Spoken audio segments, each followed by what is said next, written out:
Hello everyone and welcome to today's webinar, Aerial Work Platforms. Don't let a fall get you down. My name is Kim Lewis and I am an Occupational Health and Safety Educational Consultant with Workplace NL. And today's session kicks off our week-long daily webinars for Fall Prevention Awareness Week.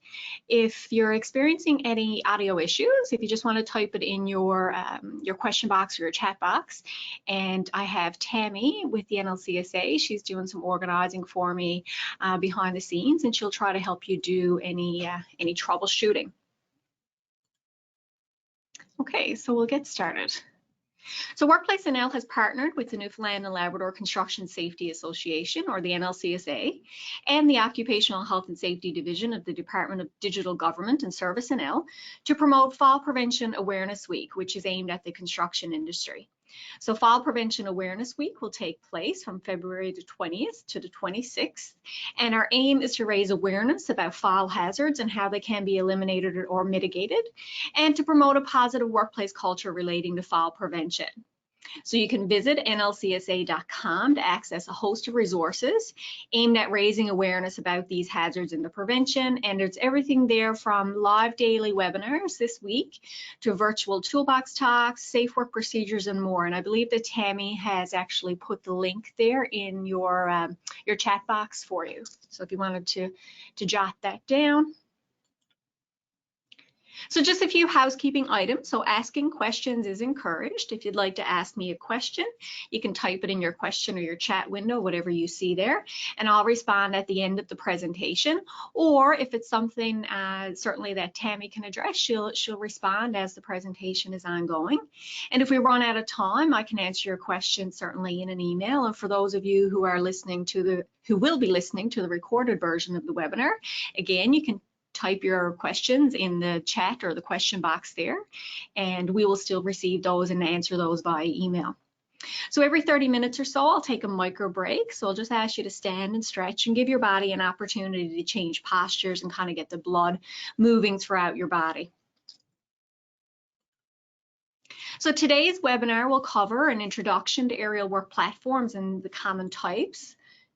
We'll look at aerial work platform fall hazards specifically and some control measures. We'll talk a little bit about inspection and maintenance requirements, and then we'll also look at operator competency. So it's important to note that this presentation is not intended to replace any aerial work platform training. Rather, it's designed to be used kind of as supplementary or complementary knowledge. So we'll start by looking at some common types of aerial work platforms. So an aerial work platform is any vehicle mounted or self-propelled device. Could be a telescoping extensible or articulation, or it could be both. So it could be a combination.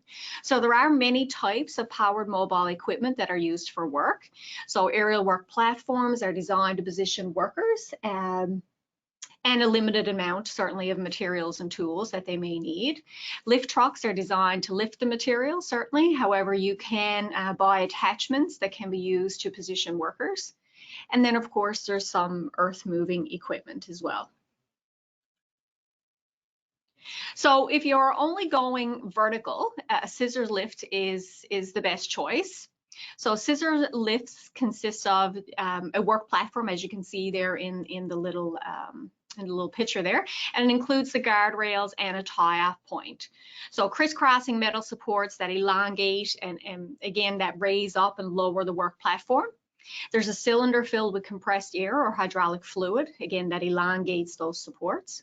And of course, you have to have a power source, so hydraulics, fuel, or electricity. So these come in a variety of sizes and heights and weight ratings. The small lifts are often used to help, navigate within and between tight aisles, for example, inside a warehouse. And they may be designed for one person, or it could be two people, or it could be multiple people. So essentially how it works, without getting into anything too detailed, the power source is turned on and it begins to fill up the cylinders with hydraulic fluid or compressed air. So then this fluid or air is pushed from one area to another. and the cylinder is pushed outwards and it causes the supports to push apart. So the scissor lift will have between 1 and 4 cylinders attached to it. And when that action happens, then the platform is raised.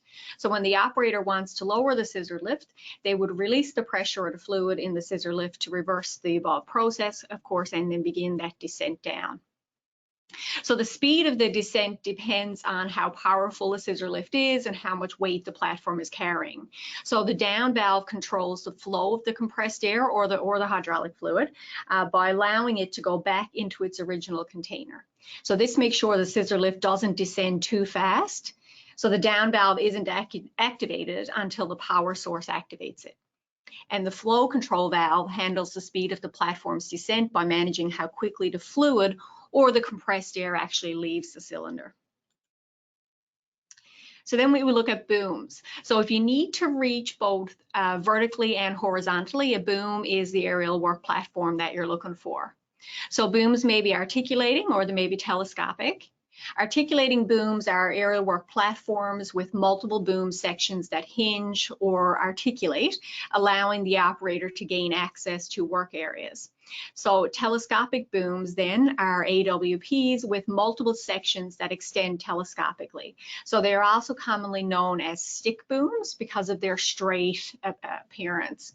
So the picture on this slide has both an articulating and a telescopic component. So booms may be self-propelled, they can be vehicle mounted, or they can be trailer mounted. So of course, when they're self-propelled, they drive themselves, and the trailer mounted, they can be towed like a trailer. They do not move on their own, and they must be then positioned by another vehicle. Aerial ladders are also called ladder trucks. So aerial ladders must be secured in the lower traveling position by the locking device, on top of the truck cab, and they are manually operated at the base of the ladder before the truck is moved for highway travel. So again, you can see there in the picture. And of course, firefighting vehicles with mounted aerial devices must meet the requirements of the Nfpa 1911, which is the standard for inspection, maintenance, testing, and retirement of an in-service automotive fire apparatus. It's a mouthful. The 2007 edition. So in Newfoundland and Labrador, we have at least 2 fire departments that have aerial ladders, and I'm not sure if there's any, employers that have them on their work sites, but we do have at least 2 fire departments that have these devices. So from a legislative perspective, maintenance, including repair and modification of these devices, has to be carried out in accordance with the manufacturer's instructions, or if there are no instructions, then according to a professional engineer. So they are regulated in the province, the operation of these devices. So listed here on the slide are references to the applicable legislation and the CSA standards. So the first one there is our Occupational Health and Safety Regulations. So that's our provincial safety legislation, and it's referenced there under scaffold stages and work platforms. And then we have a CSA standard B 354.1 that covers off portable elevating work platforms. And we also have B 355.4, the self-propelled boom supported elevating work platform. So depending on what one you're using, you'd always certainly consult with the manufacturer's instructions. If they're absent or if you can't locate them, then of course you'd refer to a professional engineer. Okay, so coming up in this section, we'll discuss some hazards that are common to all types of aerial work platforms in conjunction then with some control measures. So AWPs allow workers to work at areas above ground level without concern for maintaining balance and 3-point contact for if you're going to be using a ladder. So the USA Bureau of Labor Statistics has falls and electrocutions tied for the most common cause of death from an aerial work platform. And unfortunately, I couldn't find any equivalent Canadian statistic for that. But many of the hazards associated with working on an aerial work platform can cause a fall. So for example, an electrocution or an equipment tip over could cause a worker to be thrown from the platform. So the question becomes then, what controls can be put in place to eliminate or minimize fall hazards? So first up is guardrails. So guardrails are the primary means of fall protection on an aerial work platform. Before putting an aerial work platform into operation, the user must make sure that all guards are in place and that putting the equipment into operation does not endanger a person. And that's actually right from our legislation, section 26(4). So a lift without guardrails is called a lift table, and I won't be talking about these because it's not designed for workers. It's not an aerial work platform, but the guardrails on an aerial work platform in the picture there are designed to be lowered and stowed to fit through a standard size door opening. So the rails were lowered and stowed to move the lift, and they were not raised to a specified height before being put into service. And so, of course, you never remove the guardrails or use equipment with missing guardrails, and making sure then to fasten the entry gate, the chain, or the bar upon entry. So once you are physically in there. Of course, you must never climb, stand on, or reach beyond the guardrails of the work platform or sit on the rails of the basket. And again, you'll see there on the slide lots of what not to do's. So if you look closely, you'll notice that none of these people are actually tied off into their AWPs. So an operator's feet must always be on the basket floor, not using the device to gain height or to try to extend any reach, okay? Because again, that contributes to the risk of a fall.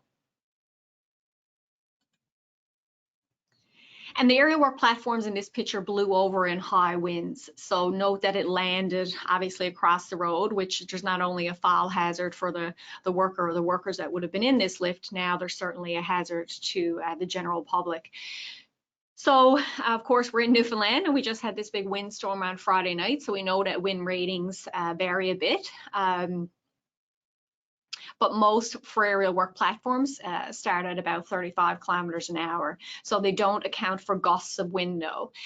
So clearly this past Friday certainly wouldn't have been an ideal time to operating any of these types of equipment. So checking the wind on the Weather Channel or the app is a good start certainly as part of your hazard assessment for that day, but it is much more accurate and safer to check the wind conditions at the site. So the site where you're actually going to be working, and so from the ground and then from the aerial work platform using an anemometer, and that's the device there that's on the screen. So some cranes have built-in anemometers, but this is not standard on an aerial work platform. And of course, we know, as I mentioned, that wind speeds can vary, so it can be different at at the ground and at the roof level, which is why it's important to do these tests. And then, of course, we have lightning. So Canada averages over 2 million lightning strikes each year. And despite our relatively short lightning season, 9 to 10 people are killed and between 100 and 150 people are injured each year by lightning in Canada. So that compares to an average of 57 deaths per year in the United States. So employers, supervisors, and workers should understand lightning risks, the characteristics and precautions to minimize workplace hazards. Lightning, of course, is unpredictable and can strike outside heavy rainfall areas, and it doesn't even have to be raining, or even up to 10 miles from any rainfall. So many lightning victims are caught outside during a storm because they did not act promptly to get to a safe place, or they go back outside too soon after what they think the storm has passed. So if signs of approaching thunderstorms occur, workers should not begin any tasks if they cannot stop quickly. And of course, that comes down to proper planning, doing hazard assessments, and having safe practices that can control these hazards or minimize the risk. And we know that housekeeping can contribute to slips, trips, and falls in the workplace, and it's no different in an aerial work platform. To avoid these types of incidents, the user must, of course, keep the platform tidy. So place tools and other equipment or materials away from the edge of the platform. And of course, making sure that the cab, the floor, and the deck are free of materials or tools or any other objects then that could create a tripping hazard. So we have a piece of legislation that talks about making sure that any of these tripping hazards have to be controlled. Anything that would be a hazard to the operator or the occupants in the event that there's an incident, there has to be control measures in place. And of course, there's just some more little tips there on the slide as well.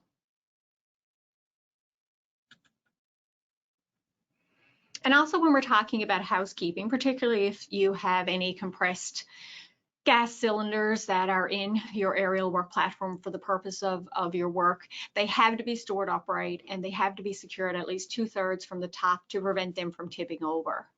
And of course, the valve protection caps should be in place and hand tight when the gas is not in use.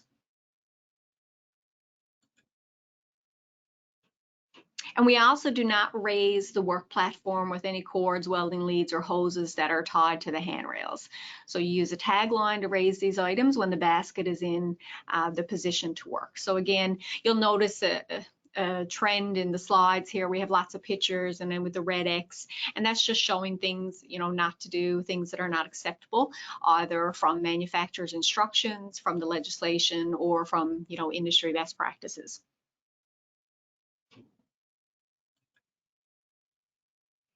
And of course, AWPs are not designed to transfer people from one level to another or for people to exit the platform once they're at a height.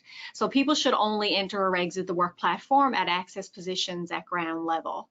So there are some exceptional cases where aerial work platforms, you know, may be used to gain access to or from a work area that is at height. But if after a robust risk assessment, it can be clearly demonstrated that it is the safest and most effective means of accessing a particular location, then that's one of the only times that it should be done, following a very thorough risk assessment, or if it is part of a formal emergency rescue plan. So those would be the two exceptions to the case. So employers should make sure that exiting the platform at height to access a particular location is addressed in company safety procedures and training programs before the procedure is actually done, like before anyone tries to do that. And then 100% fall protection must be maintained while exiting or entering the platform. So someone always has to be protected from falling while getting in and out of that basket if they're exiting at height or accessing at height. So using a mobile elevated work platform as a crane may seem like a quick and convenient idea, but it is really dangerous. So they are designed to elevate people, tools, and equipment inside the platform, right? That's how they were designed. So the shear forces created when using powered access platforms as a crane can easily cause that platform then to tip over. And in the third scenario there on the screen, the third picture, an aerial lift is rented to use for lighting support on a photo shoot. The lights are hung from the lift and, you know, the job starts or the work commences and then something goes wrong. And so you can see there, right, you know, the picture is worth 1,000 words.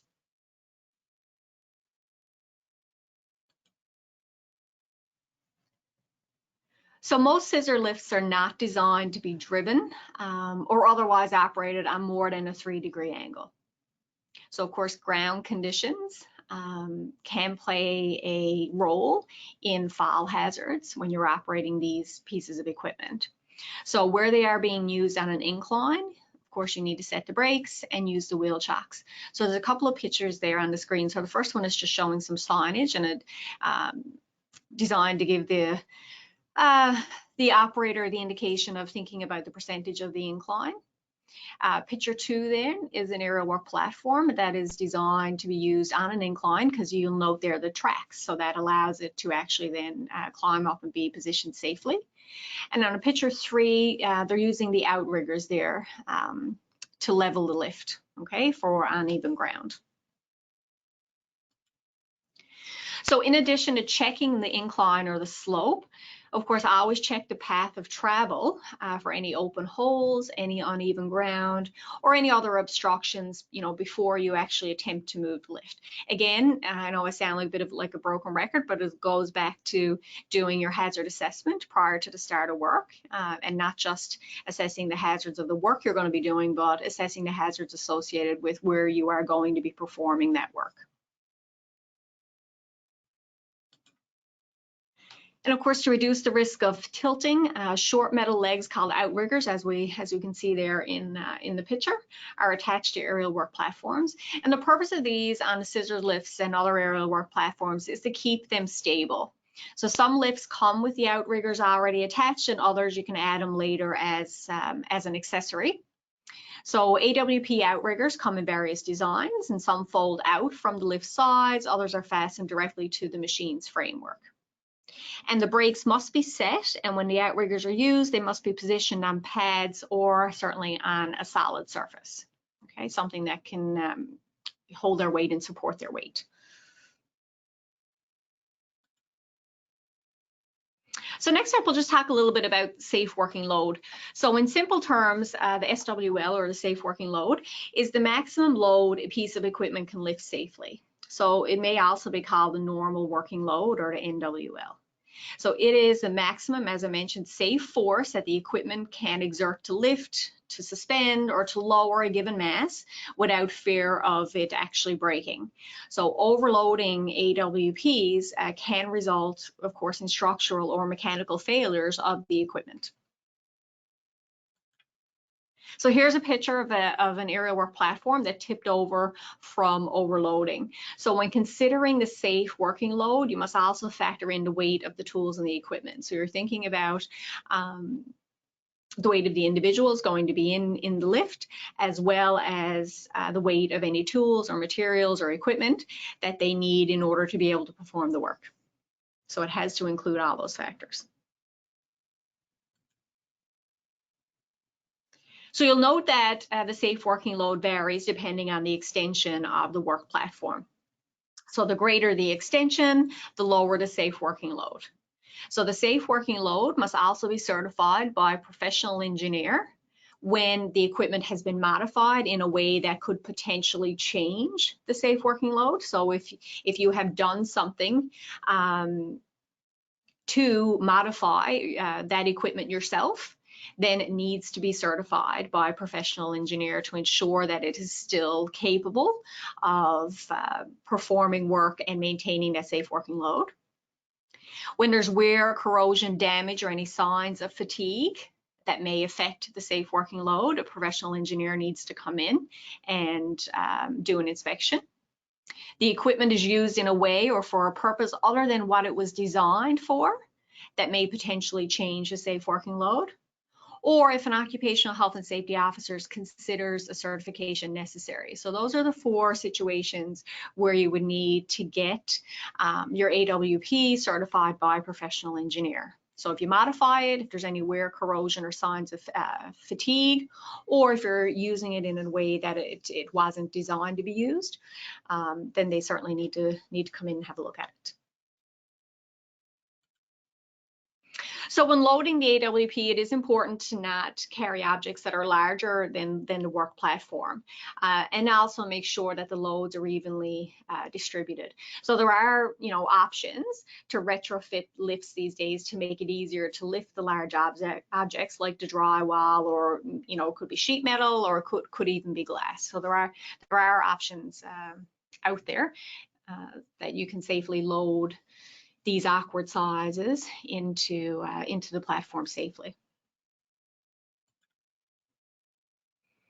And of course, when operating an aerial work platform, it is important to not exceed the vertical and the horizontal limits of the boom as well.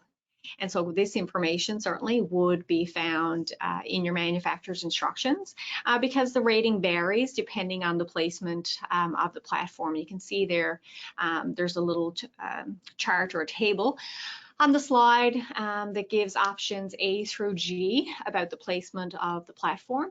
And these images are taken from a Genie S80 manufacturer's instructions. So again, can't stress enough the importance of referring to manufacturer's instructions for things that are, super important, the safe working load, the limits of the boom, and, a multitude of other important information. And of course, another hazard associated with aerial work platforms, and we mentioned it kind of at the start, is contact with power lines. So it's important to always assume that lines and devices are live until it is proven otherwise. And according to the USA Bureau of Labor Statistics, 50% of electrocutions involve power lines. And of course, if there is contact with a power line, it often results in the operator being thrown from the work platform.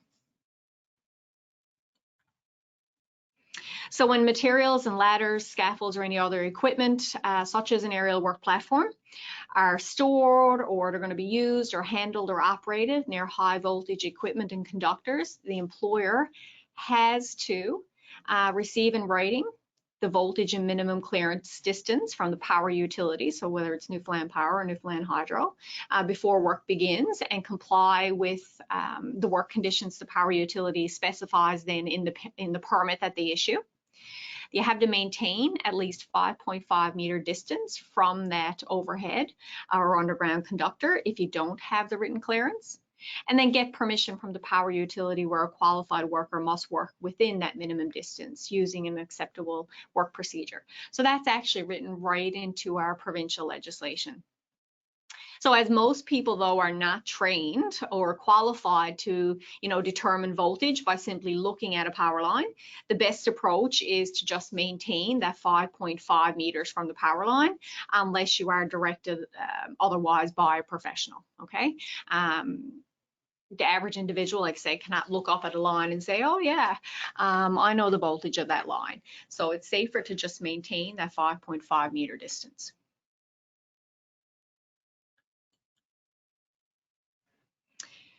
And of course, when fully elevated, a small bump in the road can have a big impact on a driver if they are in the basket, and that's why fall restraint is required.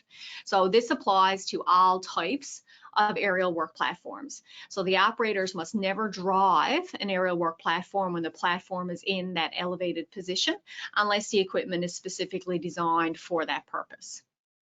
And of course, most scissor lifts are not designed to be driven or otherwise operated on more than a 3-degree angle. And you can see there in that little video on the screen there that the worker is completely thrown right out from the basket.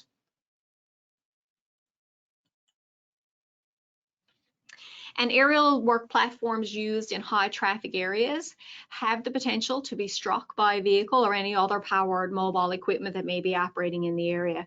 So here's a picture of a lift that was struck by a piece of heavy equipment. Looks like the John Deere, likely because it was in the swing radius, and it looks like it took down a section of a building then when it fell. Okay, so there is a multitude of fall hazards and things that you may not necessarily think of all the time, but certainly knowing what is going to be operating in the area where you are working from an aerial work platform is also an important part of your hazard assessment. So a work zone typically includes, signage and barriers around the work area to alert others of the work in progress and to the possible hazards. And it may also include actually having, physical traffic control, whether those are barricades or, a traffic control person, if the work area certainly is near any roads.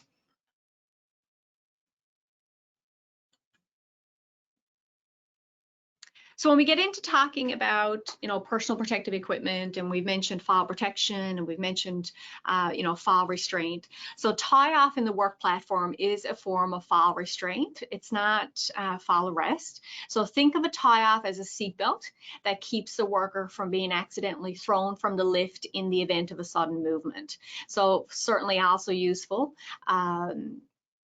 when, you know, climbing out of the basket. So the lanyard and the harness must restrict the operator movement within the basket, so keeping them within the confines of the basket.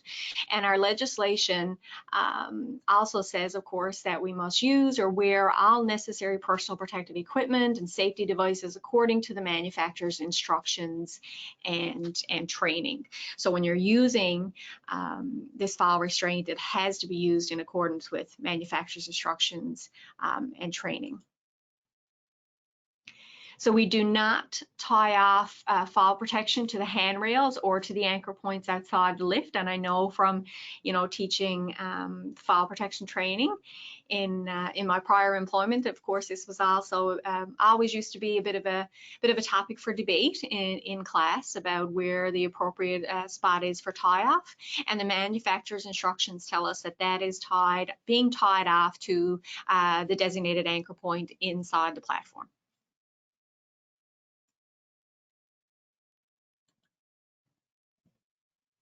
And legislation also tells us that a rescue plan is required for a worker that has fallen and is suspended from their fall protection.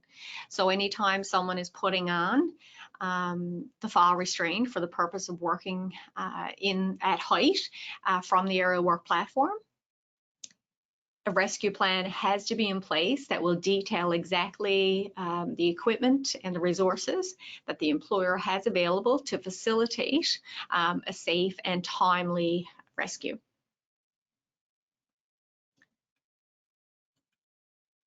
So the plan must be reviewed with workers before beginning work, and any equipment or personnel required for rescue has to be readily available. And I guess the one point that I would like to reiterate on that, just from my experience and having seen some various rescue plans in the past, is that it's all well and good to say that, you know, you're going to use this alternate piece of equipment in the event that someone falls, but you have to make sure then that that equipment is readily available. That it's there on site with you, that it's not something that you would have to make a call for someone to bring an extra piece of equipment or someone would have to go retrieve it. The equipment has to be available, and you also have to have people trained to use the specific equipment, particularly if you're going to be relying on another aerial work platform to help facilitate the rescue. So there has to be, you know, trained operators available as well.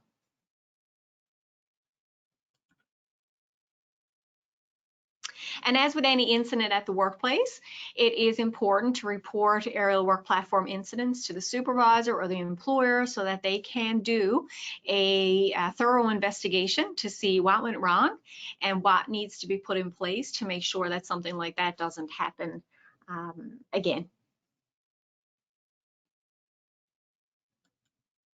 So before I get into this section, we're actually going to take a little micro break. We're about 30 minutes in now.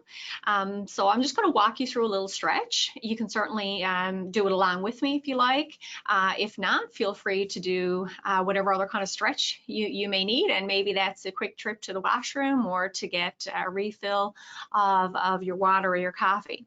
So I've been sitting down. So essentially what I'm going to do is I'm just going to stand up. I'm going to put my feet shoulder width apart, and I'm going to stand up nice and straight. I'm going to keep my shoulders back, you know, my chest proud. I'm going to stand up straight, and I'm going to just lower my right ear to my right shoulder. So again, so just trying to put my head down on my right shoulder, and you should feel just a slight stretch then on the left side of your neck. And we're just going to hold that for a little bit. Okay, I'm just gonna bring my head back to center for a second, and I'm gonna lower my left ear to my left shoulder. And again, feeling that slight stretch on the right side of my neck. And it should never hurt, so if something's hurting, certainly, then don't continue on with the stretch. It should just feel like a nice little stretch there. All right, I'm gonna bring my head back to center. Now I'm gonna lower my chin to my chest. You should feel just a slight stretch towards the back of your neck there and down through your shoulders.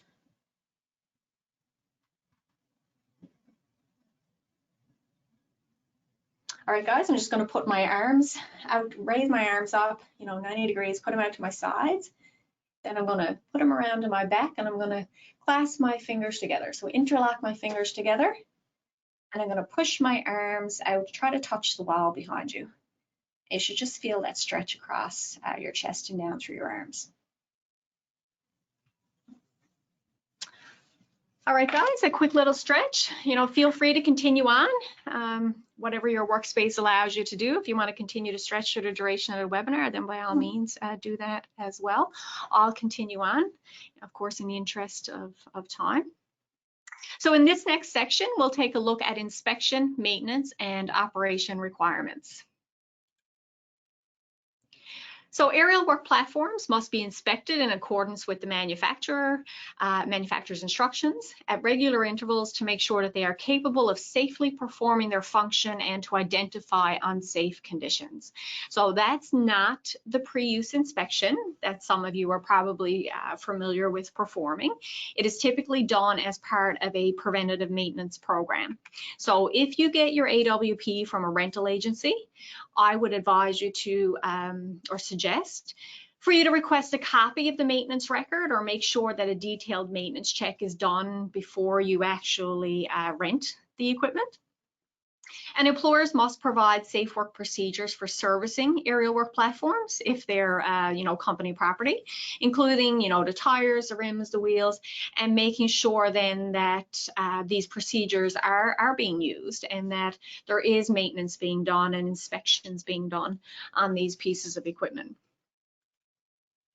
So provincial legislation tells us that equipment must be inspected before it is used for each shift and at appropriate intervals to make sure, again, that it is safely maintained. So any defects or other conditions that may impact safe operation must be reported immediately to the supervisor or the employer, and the equipment must not be used until the repairs or the adjustments are made. So again, that would likely fall in line with the employer's, lockout, tag out program. So you do an inspection, you identify a deficiency, and then that equipment gets taken out of service until it is, repaired or replaced. So taking an extra minute or two to perform a pre-use inspection, may help prevent you from having a serious injury. So you're checking for, fuel levels and signs of leaks. You're looking at the tires and the wheels and the outriggers, of course, because we know the faulty tires and wheels are, a common cause of tip overs. You're checking for the battery charge if applicable, because you don't want to get stuck in the up position and have a need to be rescued. You're checking for steering and brakes, the controls and the warning devices that are working, that, the backup alarms, the lights. And you're checking certainly for personal protective equipment requirements. You're checking for the condition of the anchor point inside the lift. As many manufacturers use the same key for a particular make or model of aerial work platform, on big sites, it is important to lock out faulty equipment, as I mentioned, so that another worker does not try to operate, does not come along and try to operate it. So lockout may be electrical or mechanical, depending on the situation, but when in doubt, electrical lockout is certainly more effective. Electrical lockout of the ignition or the battery prevents the equipment from being energized, while mechanical lockout may only prevent the movement of the device, so the wheel, the steering, or the controller, the locks. So ideally, the electrical lockout would be the preference, so then it is prevented from even starting up or becoming energized.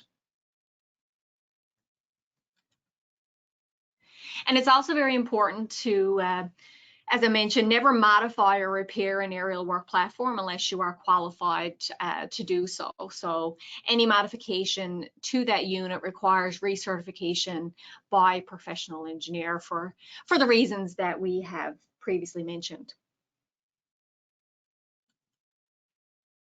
So records of inspections and maintenance, repair and modification must be kept for an aerial work platform by the equipment operator and a person inspecting and maintaining the equipment. So keeping accurate and complete records is important. Where the inspection and maintenance records are not available, the aerial work platform must be inspected and certified by a professional engineer before use. And of course, these inspections and maintenance records must also be kept. The Occupational Health and Safety Division may also ask for these records, and you can be sure that if you have had an incident at your work site that has involved the use of an aerial work platform and someone was injured, or heaven forbid there was a fatality, or if there was some serious property damage, there is going to be an investigation. Well, there should be two investigations. There should be your own internal investigation in the workplace, and then the investigation by the Occupational Health and Safety Division. And they will, without a doubt, want to see inspection and maintenance records for that piece of equipment. So we talked about the requirement to perform and document a pre-use equipment inspection, but it is also important to perform a pre-use site inspection as well. So essentially, you've checked the equipment, you've made sure that that's safe to use, so you should also check the area where the equipment is intended to be used to make sure that that area is also safe. So you're looking for things like drop-offs, any holes, potholes, slopes, any obstructions, or even just what the housekeeping is like in the general area, or the path that the AWP may need to travel to get to where it needs to be stationed and secured. Any overhead obstructions like those power lines, the electrical hazards, anything that is going on in the immediate area, whether you have vehicle or pedestrian traffic, and of course, what the weather is like. And we know here in Newfoundland and Labrador that can change several times throughout the day. So it's important to always have constant monitoring of the weather conditions as well when you're using one of these pieces of equipment, because that can change, and it can change multiple times throughout the day. So it's not required that you use inspection tags, but they are very useful on large sites and situations where multiple workers are using the same AWPs.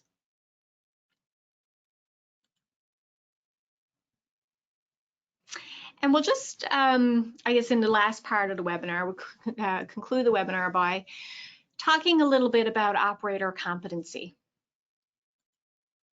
So AWPs must only be operated by competent workers who understand the requirements for their own safety and that of persons nearby. So unfortunately, there is no specific training standard or process for approving instructors. Operator training must meet the requirements of the CSA standard B35.4.1 and B35.4.4, so depending on what you're using. So it is highly recommended that training be in person and involve a practical component, and that actually includes people operating the AWP. So oftentimes you can go on the internet and you can search up training, and you may find a whole host of training, but unless it actually includes a component of in-person and a practical application, then a lot of these online options may not meet the CSA standard. That practical application, the hands-on operation of the equipment is important for the competency of an operator. So once training is complete, the employer must authorize the worker to use their specific aerial work platforms. So then before operating an aerial work platform, an individual must know the safe operating instructions, receive the adequate instruction, and be authorized by the employer. So the operation also then has to be done, following safe work practices and procedures that you can get from the manufacturer's instructions. And operators must report any condition that may affect the safe operation of the equipment to the supervisor, certainly, or the employer. So, training in accordance with the CSA standard, the development of safe work practices and procedures in accordance with manufacturer's instructions, and then making sure that they have been authorized by the employer, and the employer has confirmed that the worker has received these safe operating instructions and adequate, operator instruction. That will go a long way then to making sure that, operators are competent. So these requirements do not apply when someone operates an AWP under the supervision of, or under the direct supervision of a qualified instructor or supervisor that is authorized by an employer or by the employer. So workers must not use fall protection unless they hold a current certification in fall protection, so the 2-day fall protection training. A worker must not operate an AWP that has the capacity to encroach on a power line unless they hold certification in power line hazards, okay, so that they've also had power line hazard training, so the 1-day power line hazard training. And these certifications must be obtained from a Workplace NL approved training provider, and they expire after 3 years, okay. So for the fall protection, you do a 2-day training course. It has a 3-year expiry. If you you do have an option to do the 1-day fall protection recertification if it's done prior to the expiry of your original certificate. And of course, the power line hazards training, just because of the duration of that one is a 1-day course, or a little shorter than a 1-day course, and it expires every 3 years as well.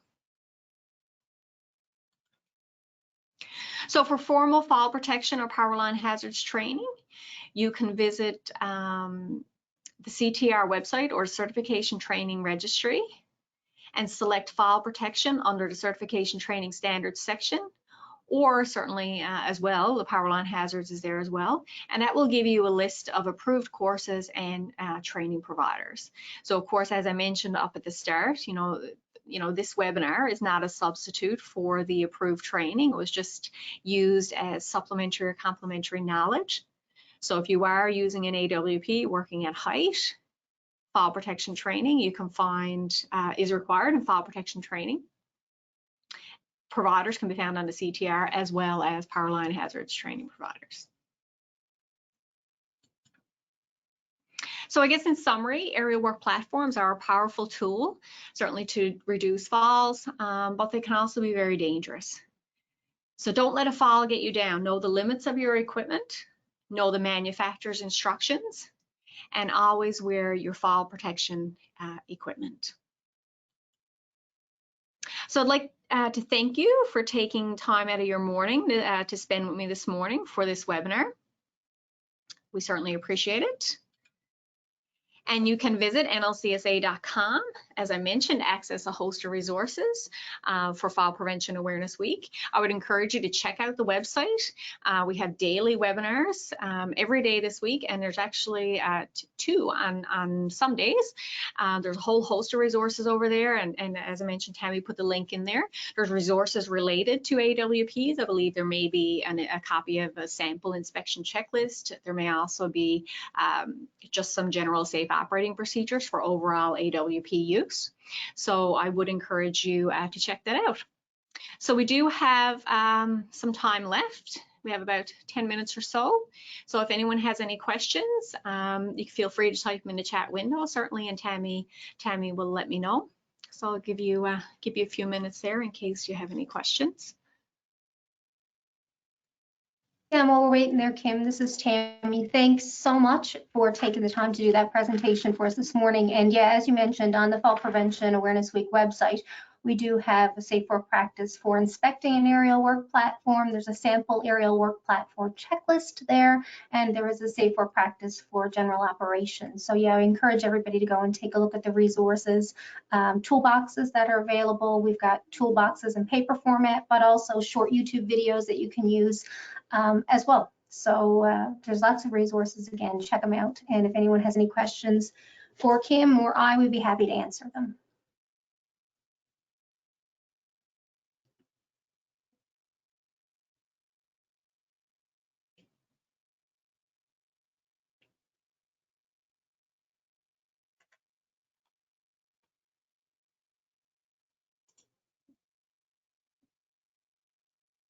All right, so it doesn't look like there's any questions there. But if you do certainly think of something after the fact, you can certainly reach out to me.